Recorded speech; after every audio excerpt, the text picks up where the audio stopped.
Do not say, hey, calm down.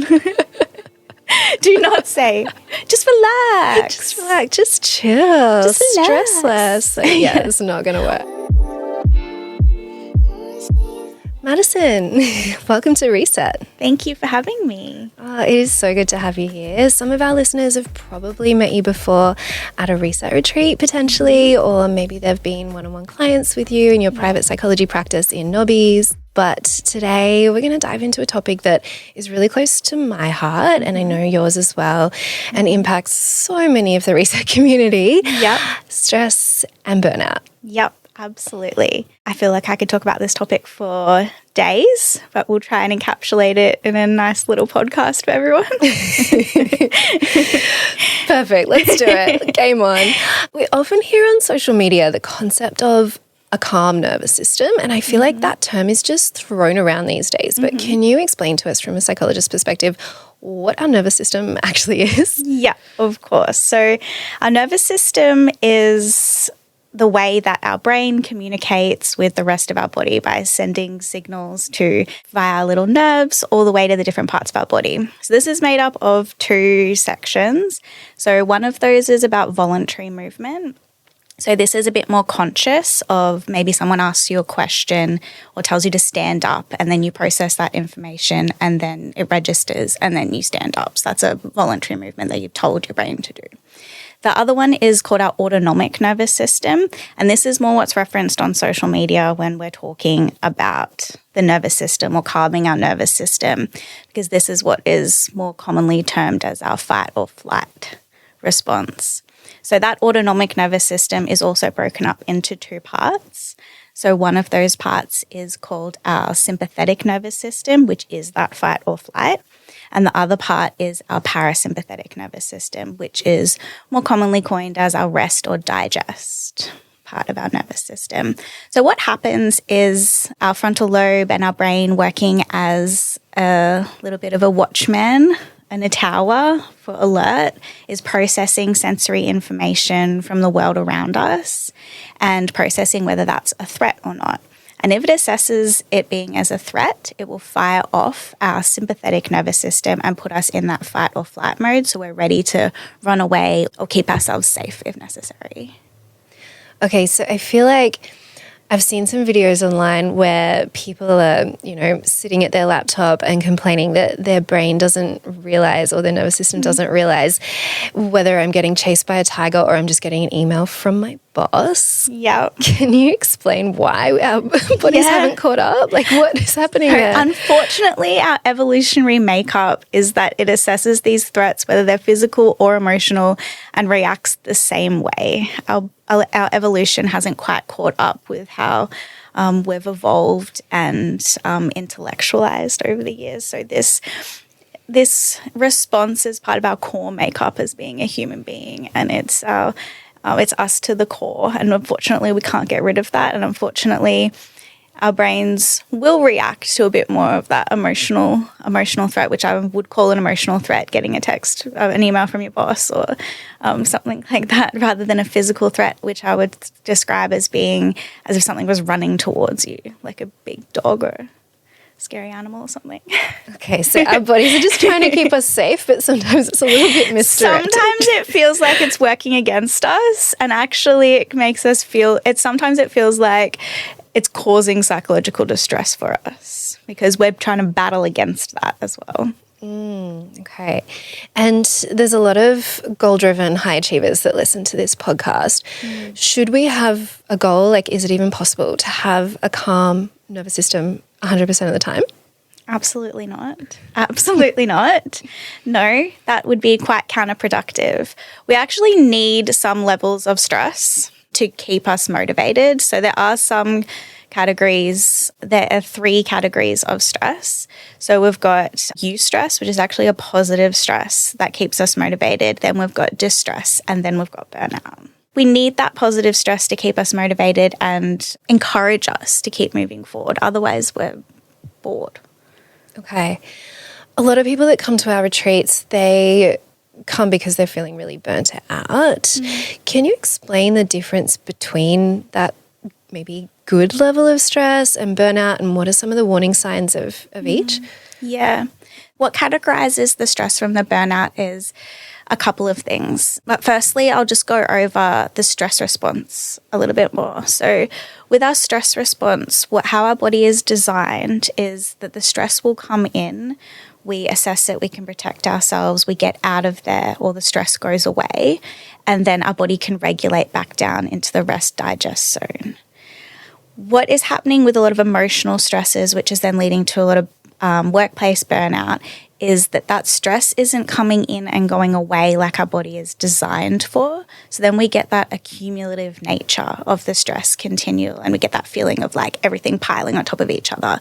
So on one instance, maybe one day, if you didn't have all the things piling on top of you, then that email from your boss might not be stressful. But maybe because we had 6 other things that were stressful that morning as well, we've got that accumulative effect. And then we haven't been able to regulate ourselves back down and get our thinking back on clearly, which means then we're still functioning in that fight or flight zone. So that's when we see burnout coming into effect more with the intensity of the stress, the duration, and the accumulative nature, which then leads us to feel like we're trapped and we've got that helplessness and feeling a bit out of control. When we feel that state over weeks or months of being at work because we've been pushing ourselves too much, then our body will do things like tell us to stop. And it does that because when we're in our fight or flight zone for so long, things that are happening in our rest and digest zone, which is building your immunity, absorbing the nutrients from your food, resting and being able to have good night's sleep, they're not happening. If we're in our fight or flight zone too much, then we don't have a good immune system. We don't have the ability to get our restful sleep. So then we're more likely that we're going to get sick. And our body might send us into shutdown mode. So if someone's listening and they're like, okay, this sounds like a friend of mine, what kind of things would their friend kind of be doing or saying or feeling that would let you know, like, yeah, my friend is burnt out right now?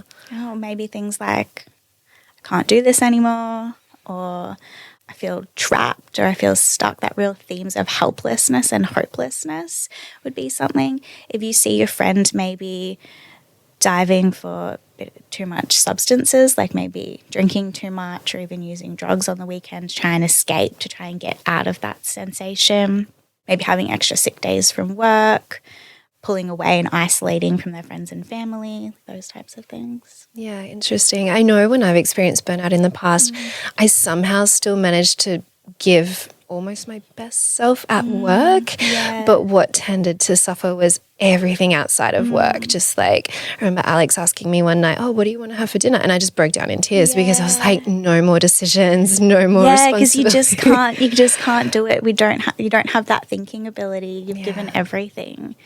With Ryan, my husband, when I was working at the hospital in quite a job that was giving me a bit of a burnout, I would come home and I would need 15 minutes just to sit on the toilet because it was quiet and there was nothing, and he wasn't allowed to talk to me until I had that 15-minute wind down time in clear, like nothing, no other sensory distractions, and then I could come out and be okay. So I just needed that. Like there was just too much going on. So things like that where you're needing that isolation time and withdrawal, or maybe if you are a bit more irritable or emotional. Yeah, for sure. So if anyone's experiencing any of those sorts of things, like that's not normal and you shouldn't continue to live like that, right? Yeah, absolutely. What types of people or are there certain people that are more prone to burnout than others?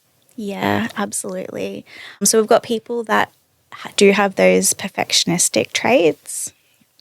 So generally, if you've got those perfectionistic qualities in your personality type, then it could be coming from a bit of a core belief of a fear of failure. Often it's a bit protective to keep those perfectionistic qualities there.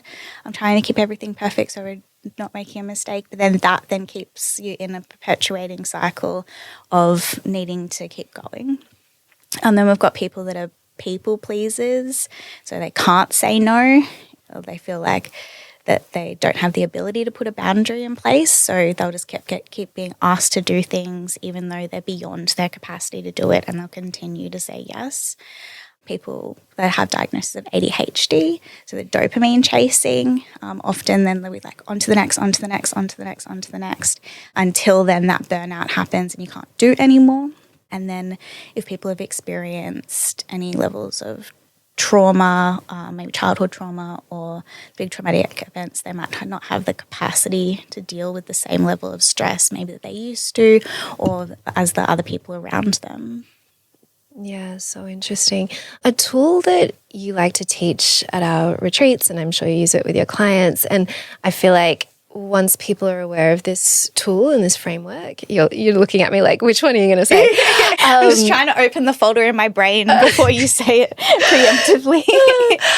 No, I feel like it's such a simple tool, and we can probably put a link to a download of like a PDF version of this. But can you talk us through what the circle of control is? Oh, yeah, I love the circle of control. So the circle of control is a little bit of a mindset shifting tool. So as you said, it sounds really simple and sounds a little bit like, oh, that's so silly when I explain it. But then when we actually put it into perspective or actually like break it down, often one-on-one in therapy, we realize people aren't doing that. So how it works is often when we're stressed or even when we're worried, we're thinking about things that are so far down the line or so far out of our control. And then that is continuing to elevate that stress. So for example, if you've got a deadline and that's coming up closer and you're really like frantically trying to work to get the deadline in place, and we'll keep looking at the clock and we keep getting huffing and frustrated every minute that goes by. What you're trying to do in that moment is you're putting energy and trying to put control into changing the time, which you have no ability to change how time works. What we have in that moment is the ability to regulate yourself or think about how you can calm yourself in that moment. So that's what's in your control. So when we think about the circle of control, I want you to think about all the things that you can control in that moment.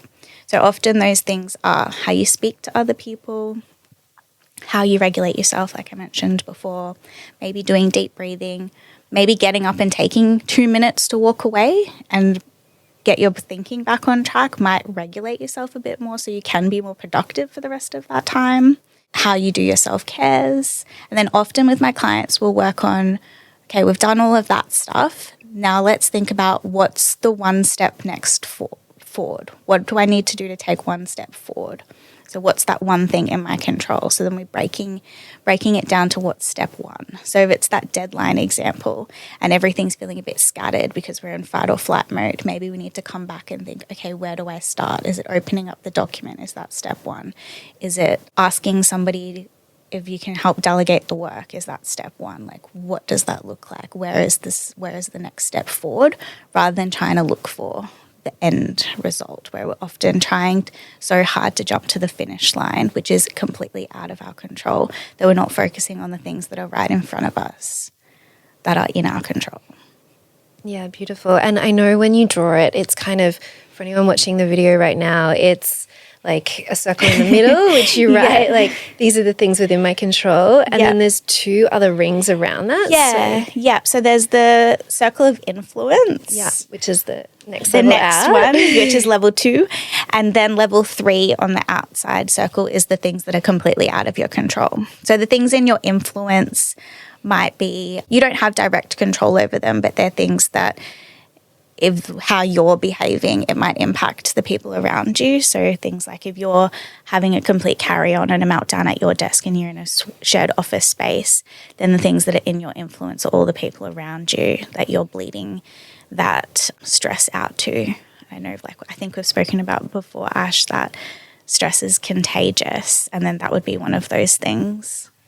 Yeah, and then the things that are completely outside of your control in that outer ring. I know when I've done this exercise with you before, there's so many things that, keep us up at night or like have us scrolling on social media and feeling anxious. And it's like, well, hang on, all these things are outside of my control. And I find it takes so much power away from them if you can just like put it down on paper and you're like, all right, cool. I am literally going to give no brain power to anything except what's in that middle ring. Absolutely. It's so powerful to put it down on paper. Like I think we'll put the link in the show notes, and then if people feel like this is resonating with them, I think sitting down and doing the exercise would be really helpful to really think about what is completely out of my control that I give so much energy to or I'm struggling against. Yeah, amazing. And then let's just jump back to what you mentioned before about, is stress contagious? Can you answer that for us? Yeah. Well, yes. I think so. I also like to use sometimes that calm is contagious. So I think that if we were talking a little bit before about if you see a friend that is burnt out or stressed, meeting them at their level is going to continue to make them more stressed. But if you stay calm and think about how you can help them, then that's going to help and calm them in that moment as well. So yes, I think stress is contagious if you see people around you. The easy thing is for your fight or flight to go off, and then we think, okay, I'm stressed too, what's there to be worried about? But if you have the ability we get that alert, we can regulate, and then you can stay calm, that's a superpower in a stressful situation. Yeah, beautiful. So yes, stress is contagious, but the flip of that is really beautiful too. Calm is contagious. Yeah. Without telling someone, hey, calm down. Do not say, hey, calm down. Do not say, just relax. Just relax, just chill, just stress less. So, yeah, it's not going to work. Or when my husband likes to say, what are you so worried about? Everything in the outer circle of my circle of control. Okay, another tool that I love that you use is the window of tolerance. Can you talk us through what that is? Yeah, okay. So I referenced it kind of a little bit before with the fight or flight and then rest digest. So it takes those principles into account but gives us a nice little window of how we react. So trying to think about how I can describe this for an audio medium. So it's okay. Like if you're on Spotify, you can click and watch the video. Otherwise, jump on YouTube. But yeah, go for it, Mads. So do a little drawing. Let's just say 3 rectangular blocks on top of each other. In the middle rectangular block, that's what we would call our window of tolerance. So that's similar to when we're in rest digest mode. So that's when we have capacity to learn new things, be present in the current situation. We're calm, we're cool, we're chill. That's where our immune system is working at its best, our digestive system is working pretty good, we're getting good night's sleep, that kind of stuff. Above on the top block, we would call that hyperarousal. So that is where we would see that more fight or flight zone up there. So that is where we would see things like the racing heart rate, blood pumping to your muscles, anger, irritability, anxiety often feels quite hot when you're in that state, or that flustered, and often your breathing will be all up in your chest because we're not breathing nicely down into our belly. And below on the bottom rectangle is called hypoarousal. So that would be more of our shutdown response and maybe linked a bit more to that freeze or fawn that we also hear about when we're talking about the nervous system. What generally happens is when a threat would come in, then we would get that assessment of, okay, this is risky. Our body will send us into that fight or flight zone. Sometimes then our body will identify that we can't physically remove ourselves from that situation, and then it will emotionally remove us and send us down into the hypoarousal zone, so that shutdown. So that's when we get things like maybe we want to lay around and doom scroll because we just can't deal with the world anymore. Maybe we want to have, we feel like maybe we're dissociating a little bit, like we know our body's there but our mind isn't really there. We have no energy and we're just feeling a bit flat and depleted. Can burnout lead to depression, or is there like a way of telling, am I burnt out or am I depressed? Like, can you explain sort of some of the differences there? Yeah, so it can lead to depression. When I'm with one-on-one clients and they are presenting with those external stresses that would constitute as being something that's led to burnout, but then they've got those depressive symptoms, we would first work on trying to get them out of that situation or give them back that control in that burnout, and then see if those depressive symptoms alleviate. And if they don't, then we might be looking at two coinciding at the same time. Like maybe we've got a chemical imbalance there as well as that burnout, or maybe that burnout was relating to those symptoms coming to play, which can also happen. Yeah, interesting.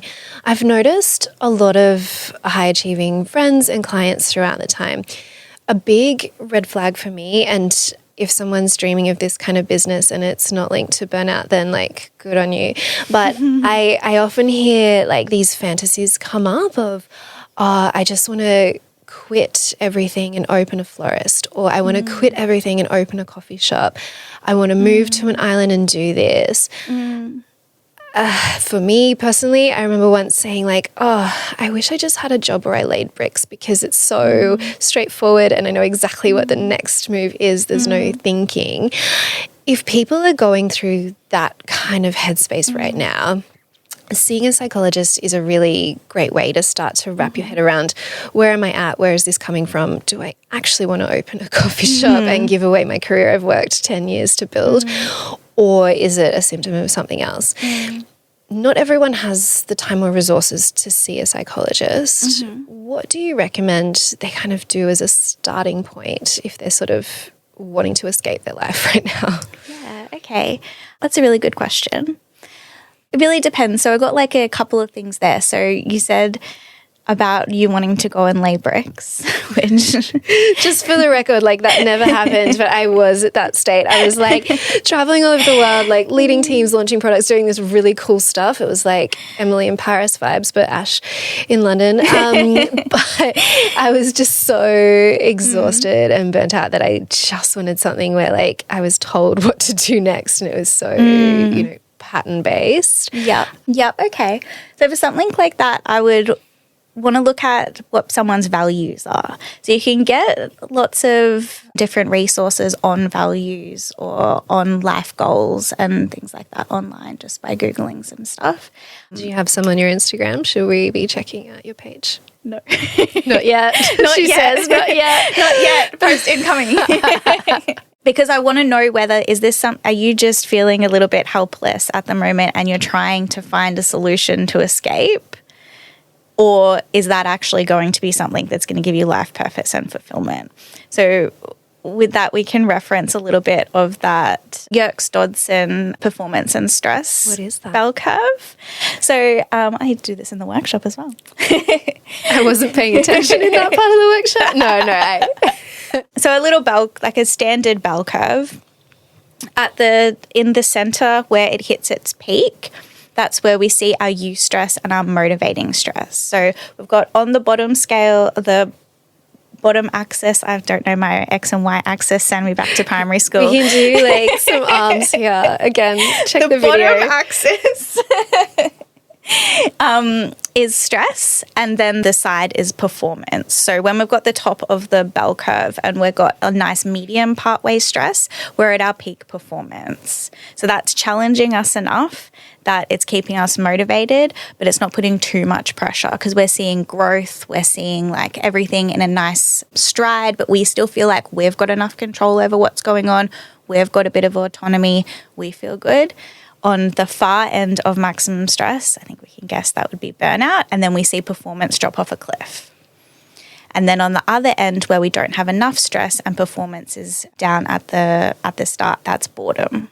So if we're talking about you wanting to go lay bricks and being told what to do, I could see you being in the boredom category. Really? Pretty quickly. And then I don't think it'd take long before you're running the marketing team of the bricklaying construction company because you want more. You're chasing more. Yeah, interesting. Plot twist. Imagine like my next move. We've kind of like talked about stress and burnout today in what feels like a lighthearted way, but when you're in the depths of it, it's rough. Yeah. What should people do if they're listening to this right now and they're like, you know what? Yeah, I'm at the state where I would love to just quit everything and and lay bricks. No harm to any bricklayers. No harm to any bricklayers. Like, if that's your life purpose, that's your life purpose. Go for it, and we need more of you. Ash's little arms couldn't do it. That's all we're saying. These are not made for it. Yeah, so obviously going and seeing a psychologist like yourself or someone local is great, but sometimes there's long wait times. Like sometimes people can't wait when you're in that darkest point. Are there some helplines or anything that you would recommend? Yeah, so there's definitely the crisis helplines, Lifeline, Beyond Blue, or even the Acute Care Team line, which is the Queensland Government How to Access Public Mental Health Service. That would be if we're at the peak, you're feeling maybe unsafe in yourself. Those 3 hotlines is something I would do. There's also another website that the Australian government has put together called Head to Health. So you can go on there and it gives a little bit of, it's got some nice resources for all mental health conditions, but then also there's a little bit of a quiz, and it also can give you some recommendations on some free or really low cost online programs that are a bit more CBT based that will give you a nice little starting point while you're waiting. Yeah, great. Thank you. Let's put links to those in the show notes as well for people. Yeah. I read an interesting stat the other day that people who work remotely or hybrid are more likely to burn out than people that work in an office, which is really interesting to me. And I think we've gone through this huge shift where everyone wanted to work remotely or wanted to work hybrid, but that's not actually conducive of being able to switch off and leave work. Absolutely. Absolutely. Keeping boundaries with yourself is so important if you're working remotely. Like little strategies so you know that your workday ends, because it's one of those things, it's if you're working at your kitchen table that's right behind your couch, then how do we separate that as well? And then also we think about human connection. We need that as an important part of our well-being. Yeah, I know some strategies I put in place in the past which were really helpful, especially during the pandemic, because I was working from my bedroom at the time. Like, that was crazy. But at the end of the workday, I would consciously put my laptop into a drawer. Good. I would wipe down the desk. Like, I would just try and cleanse the space. So I had that mental divide. But it took me, like, I'd been working remotely for like 4 or 5 years before that point. So I feel like I'd been in training for it. But little rituals like that, or even going for a walk in the morning before you start work and then after work, like just to kind of have that commute. Yeah, I think it's so powerful. I think some of the things I've worked on with some of my clients is wearing shoes during your workday, and then you're clocking off, so you're taking your shoes off, or like actually wearing still some type of work clothing, and then work finishes and we close. So we've still got those little rituals that's telling our brain, all right, I'm done now. Yeah. Because it can be very tempting to have PJs on the bottom and something presentable for the camera on top. Yeah, I think all great in theory, right? But it comes at certain costs. I admit I have been guilty of that, doing some telehealth at home. Your clients are going to be watching now, like, is she wearing pajama Is she pants? wearing pajamas? What's she got behind the camera? No, there's so many beautiful aspects of the internet and being able to work remote. But there's some things to be aware of as well, for sure. Yeah, when there's no work-life balance, then that's when we see burnout really coming into play. Yeah, and I think it's confusing for a lot of us who really love what we do, because it's like, oh, I've hit the sweet spot. I get to do what I love for work every day. And that's almost a slippery slope recipe to burnout as well, because you're like, well, I don't need a break from it. Everyone told me if I found a job that I loved, then you never work a day in your life. And what I've learned the hard way, and I think we've talked about this before as well, is like you still need to create these intentional rituals and moments and like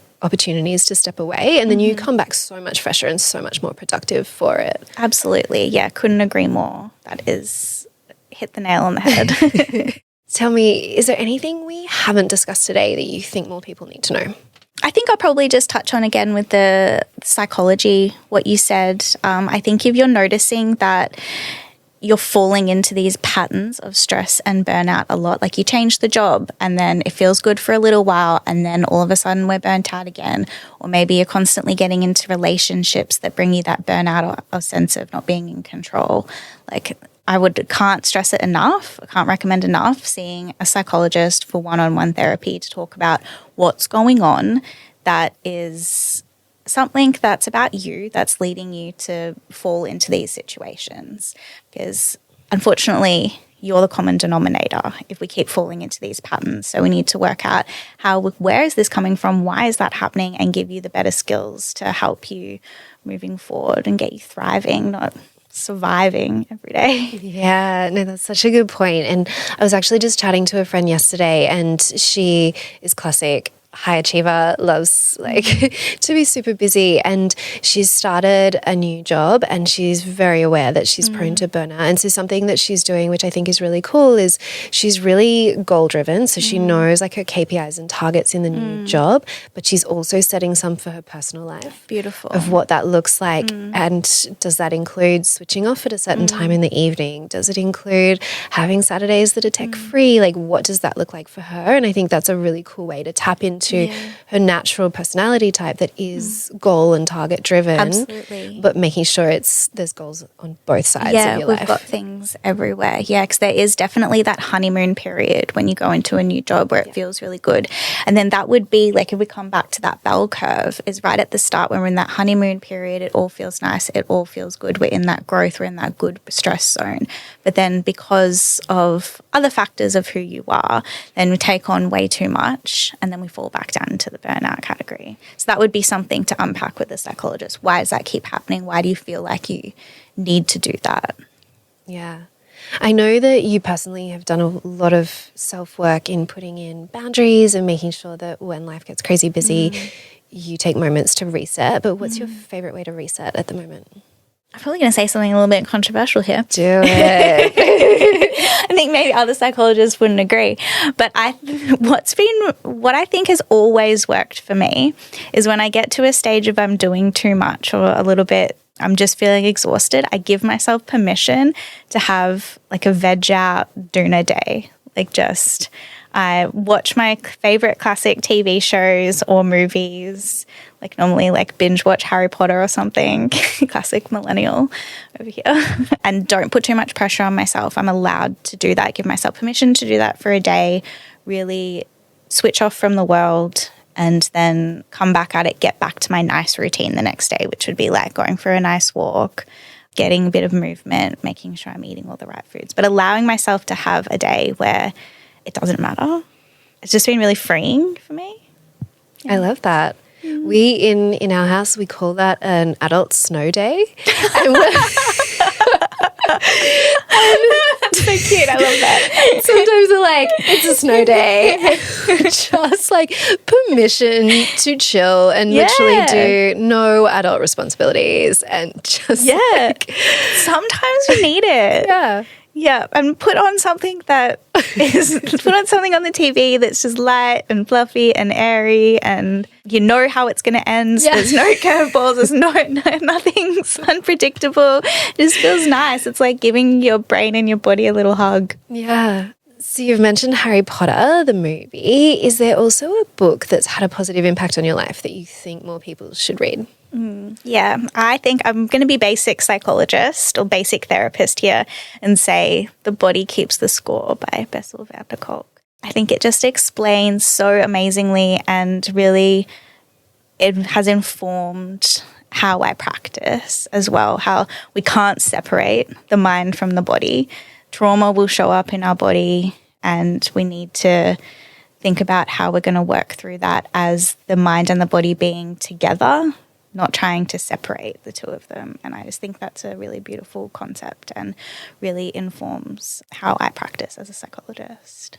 I love that. I haven't read it, but I've heard so many good things about it. There's a little bit of a heavy read at times, so not the most enjoyable at times, but I think there are some things where you go, oh, of course, okay, that's why that works. And it was so groundbreaking at the time when it came out, because a psychiatrist recommending yoga, like what? That is just no one no one was doing that. It was all about Western medicines, but it comes a little bit more with how we're using other tools and other things for our bodies to be well.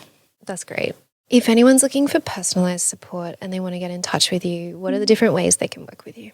So you can see me for in-person appointments at my clinic in Nobby Beach called the Lab Rat Rooms, or I do offer telehealth Australia-wide if that's something that you're interested as well. I do have lots of clients all over Australia, and it's really beautiful being able to connect with lots of different people on that platform. You can follow me on my Instagram or jump on my website for more information.